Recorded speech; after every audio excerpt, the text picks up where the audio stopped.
Hello बच्चों, let's see this question. Which of the following metal does not show an inert pair effect? Option A indium, option B aluminium, option C gallium and option D thallium.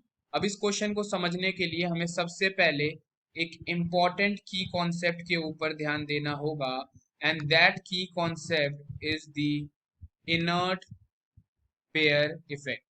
अब inert pair effect क्या कहता है? अगर मैं aluminium का example लेता हूँ तो एल्यूमिनियम का एटॉमिक नंबर कितना होता है? 13 होता है. तो अगर इसकी इलेक्ट्रॉनिक कॉन्फ़िगरेशन लिखूंगा तो that will be 1s2 2s2 2p6 3s2 3p1.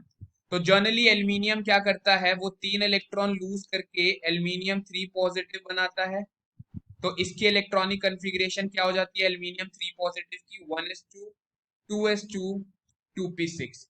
अब क्या देखने को मिलता है? इनर्ट पेयर इफेक्ट हमारे को क्या एक्सप्लेन करता है? इनर्ट पेयर इफेक्ट बोलता है कि because of the poor shielding effect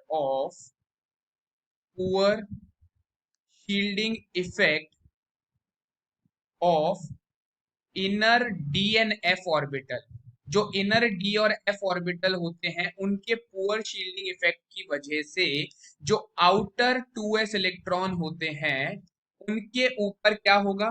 जो आउटर 2s इलेक्ट्रॉन है, क्योंकि उनके इनर डी और एफ ऑर्बिटल उनको न्यूक्लियस की इलेक्ट्रॉनिक फोर्स ऑफ अट्रैक्शन से शील्ड नहीं कर पा रहे, तो 2s के ऊपर जो न्यूक्लियर की अट्रैक्शन लग रही होगी वो कैसी लगेगी?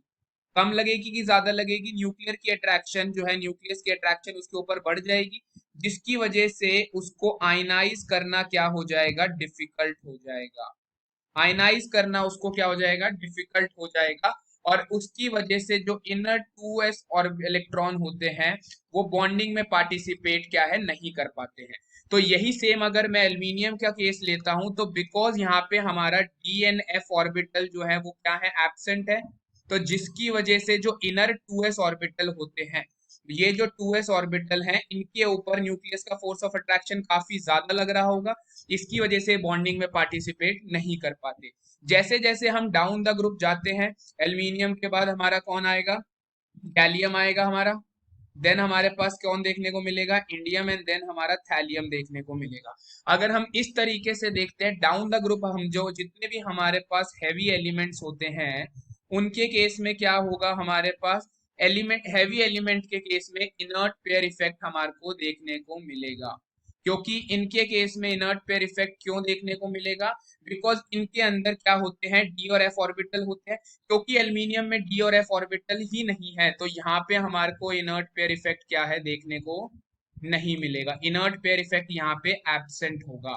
एल्यूमिनियम के केस में क्योंकि डी और एफ ऑर्बिटल एब्सेंट है तो वहां इनर्ट पेयर इफेक्ट नहीं लगेगा. डाउन द ग्रुप जाने पे because of the presence of D और एफ ऑर्बिटल जो कि पुअर शील्डिंग इफेक्ट शो करेंगे, जिसकी वजह से आउटर 2s ऑर्बिटल बॉन्डिंग में पार्टिसिपेट नहीं कर पाते, तो इंडियम गैलियम और thallium inert pair effect show कर पाएंगे. लेकिन क्योंकि एल्यूमिनियम में कोई डी और एफ नहीं है तो यहाँ पे इन 2s ऑर्बिटल पे कोई भी इनर्ट पेयर इफेक्ट नहीं लगेगा. तो हमारा करेक्ट आंसर हो जाएगा option number b. I hope you understood it well. All the best. Thank you.